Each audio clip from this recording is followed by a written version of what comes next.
died there at Bitter Creek. And they say he ran away. Branded, marked with a coward's shame. What do you do when you're branded? Well, you fight for your name. He was innocent. Not a charge was true. But the world would never know. Branded, scorned as the one who ran. What do you do when you're branded and you know you're a man? Wherever you go for the rest of your life, you must prove you're a man.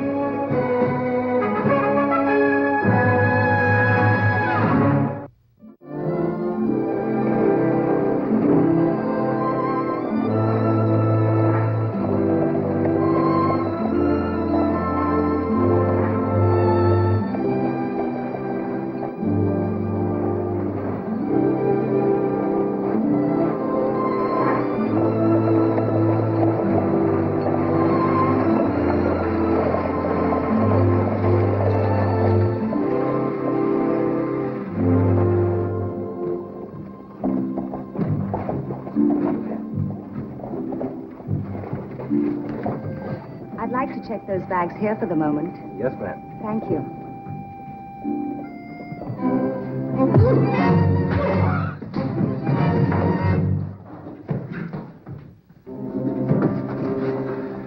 All right. Say it. I apologize for the Insinuation. insinuation. You're not a coward.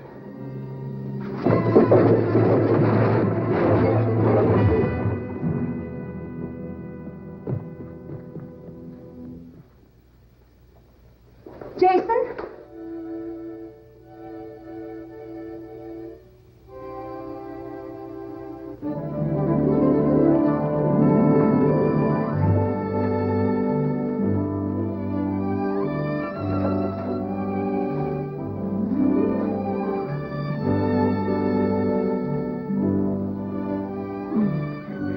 I told you I was a determined woman, in spite of your 15-month silence. You look wonderful, Red. Bright and fresh. And pretty. You're from another world. 2,000 miles from home. It is another world. And you look wonderful to me, darling. You'd better clean up. Come on in.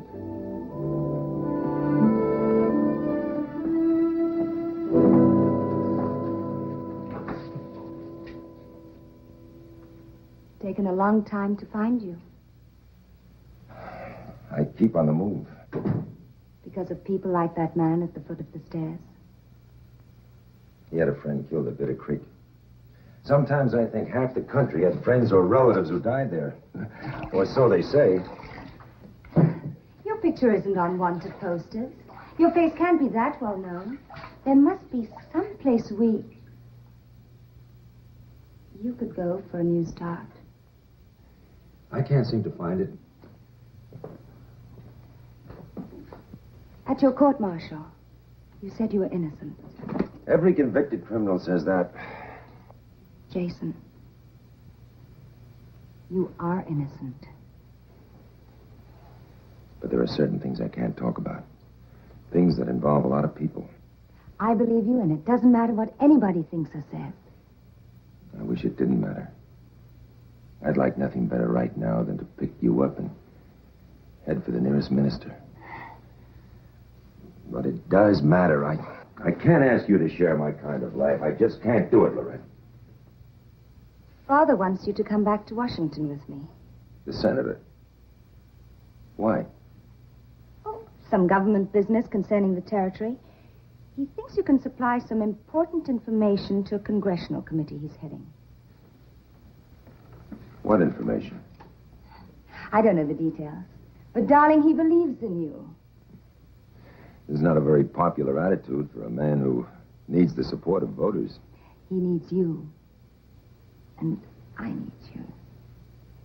Well, I guess I owe the senator something. He did sponsor my application to the academy. I know I owe you something. All right, darling. Let's go back to Washington.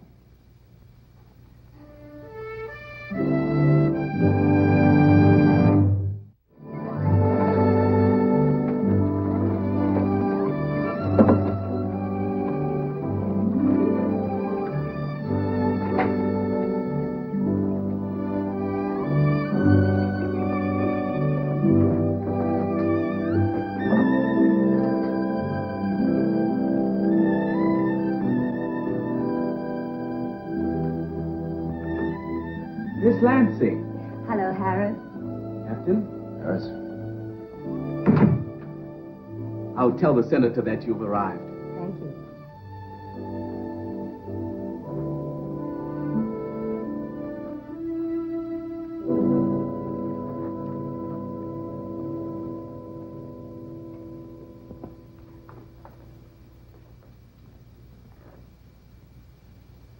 Does it bring back memories? Wonderful time. Well, it's a lot bigger than I remember. You know, you could raise a herd of longhorn right here in the drawing room. Lorette, good to have you home again. I see your trip was successful. Welcome, Jason, and thank you for coming. Thank you, sir. As a matter of fact, this is the first invitation I've had in a long time. You'll always be welcome in this house, Jason. More than that, it would please me greatly if you and Lorette lived here.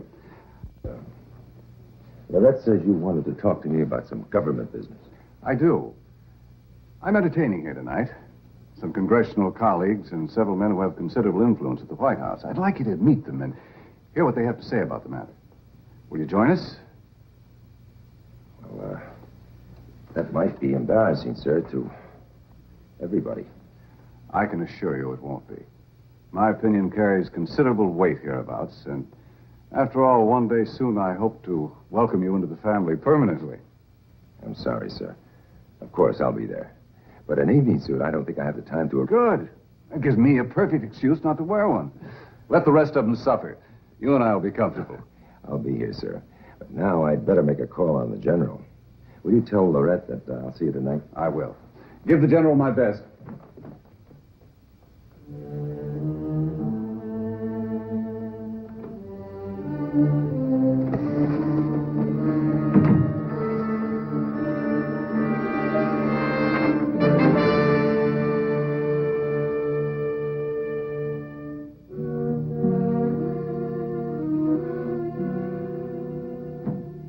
Henry, what was the name of that lieutenant in Tippy Canoe?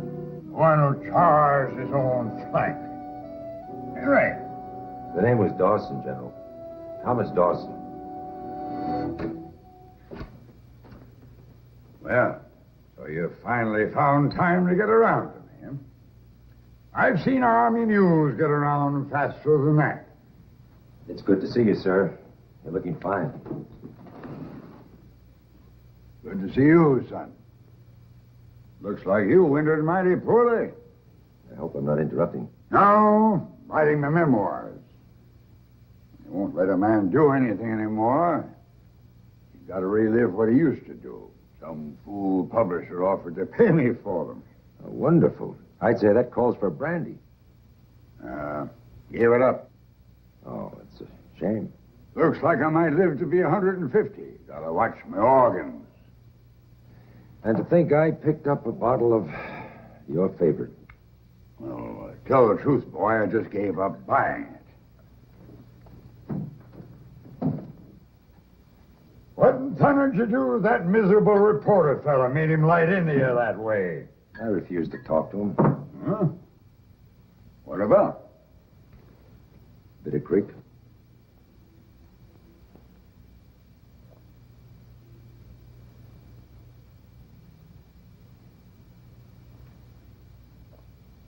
Care to talk to me about it?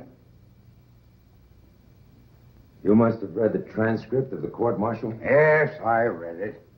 Everybody had something to say but you. I pleaded innocent. Why, son? You never said why. There was nothing to tell that would have done anybody any good. By anybody, do you mean yourself or General Reed? General Reed was more than a fine soldier. The peace treaty he negotiated with the Indian nations will establish him as a great statesman as well. I know him better than you. From the point, and through the Comanche War, the Mexican campaign.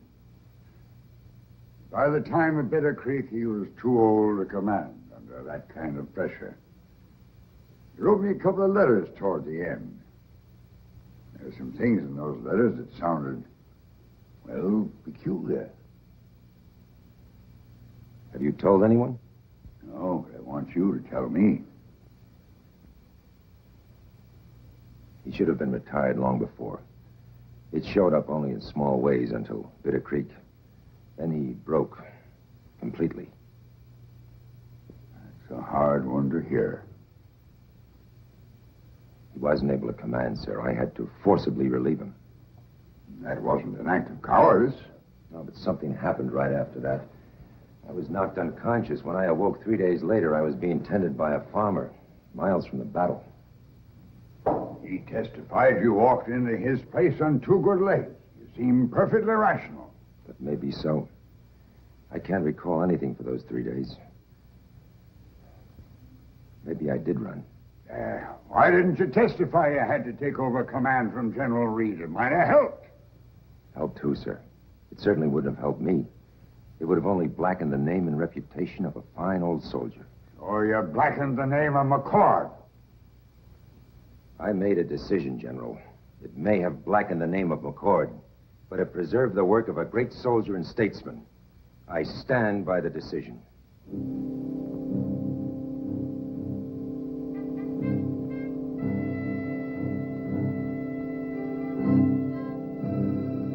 made the right decision, son. You turned out as good as I'd hoped. Better. You may be the best of the whole McCord line.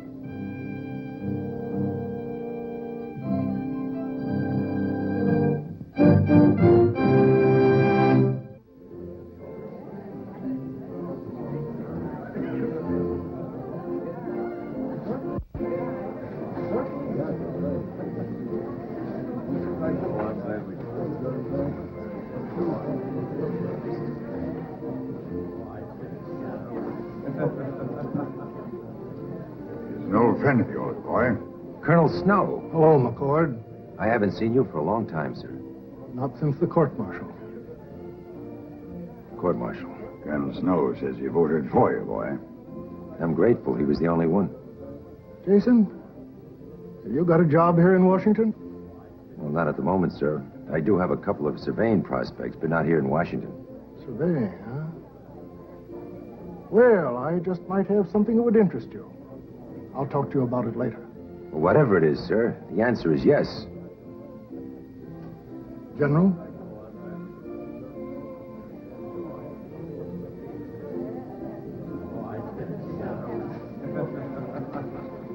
I have the others in the parlor. Could we have that little talk now?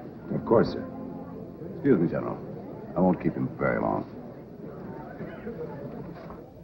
As you know better than any of us, Jason, the country's growing, pushing westward. You can't imagine the pressures that have brought to bear on us in Congress to open up this territory for development and settlement.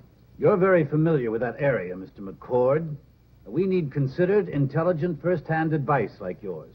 Doesn't take much intelligence or knowledge to know that General Reed ceded that land to the Apaches in the treaty he signed with them. To open that land for settlement now would mean tearing up the treaty. And renegotiating. Now, I know your regard for General Reed, but it wasn't a very good treaty he worked out. Now, wait a minute, Senator Lansing. That treaty stopped the war. We were glad enough to sign it then. The important thing is we made it, and we should honor it. I'm not suggesting we dishonor it, Jason. Certain articles are very good. Others are very bad. Bad for the Apaches, bad for the white man. A promise on a piece of paper is something new for the Indians. Show them it doesn't mean anything a few years later, and they'll show you paint and feathers from one end of the territory to the other. I'd like to work out a new treaty that will hold up and will be favorable to all. Well, I promise you the Apaches won't understand. They're satisfied with it the way it is. Well, I'm not satisfied. When men are satisfied, that's the end of progress.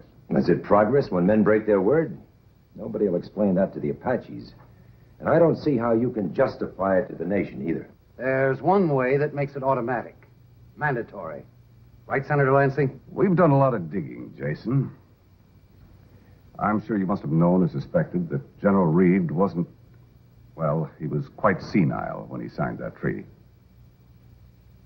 You're the only one left who was under his direct command. If you could testify to his incompetence... No, sir. You have the wrong man. And a very bad proposition, gentlemen. The hearing will be closed. Our files are confidential. You've heard only rumors, suspicions. There's no real proof as to the general's incompetence. Then what really happened at Bitter Creek? Who was to blame? We can subpoena you, Jason. You can be forced to testify under oath. Well, then you'd better subpoena me, Senator. Isn't it easy for you gentlemen to legislate while you sit here safe and smug in your paneled offices, to make bold, challenging speeches to Congress? Sure, it's easy to light a stick of dynamite as long as it explodes somewhere else. But have any of you gentlemen ever seen an Indian war? A massacre? Have you ever seen women run through with spears? Your best friend's scalp hanging on a feathered stick, the whole country running red with blood? Well, that's what you're asking for, and that's what you'll be responsible for if you break that treaty. Thanks for the party, Senator.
Thanks. We have orders to pick you up. Secret Service. Come on.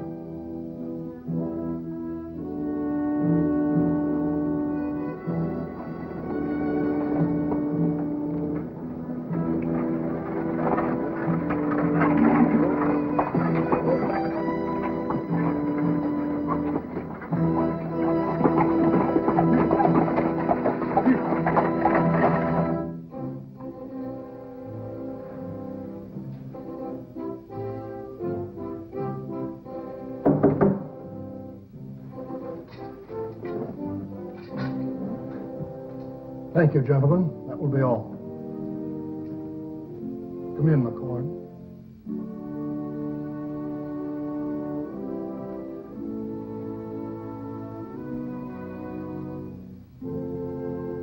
This is Jason McCord, Mr. President.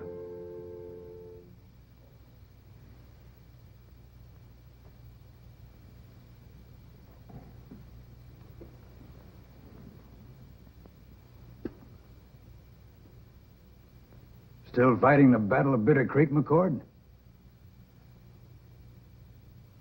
Huh? I'm afraid so, Mr. President.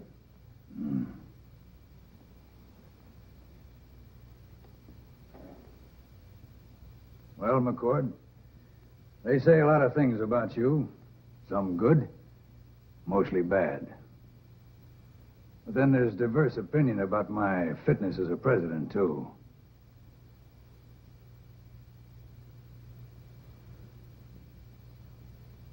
I've read the transcript of your trial, and as an Army man, from the facts in the case, I'd say the court made the right decision. Mr. President, I don't think all the facts were brought out. I know. Whatever the facts, Bitter Creek doesn't nullify all your years as a good soldier. That's why Snow's brought you here. I've been looking for a long time for the right man. I found him tonight at Senator Lansing's party, and I had to work fast. The president approves my plan. I've agreed to it, Colonel. But I don't necessarily approve.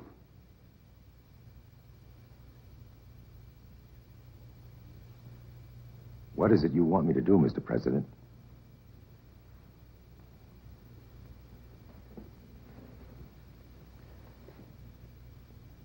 You've already been marked as a coward. How would you like to be branded a traitor as well?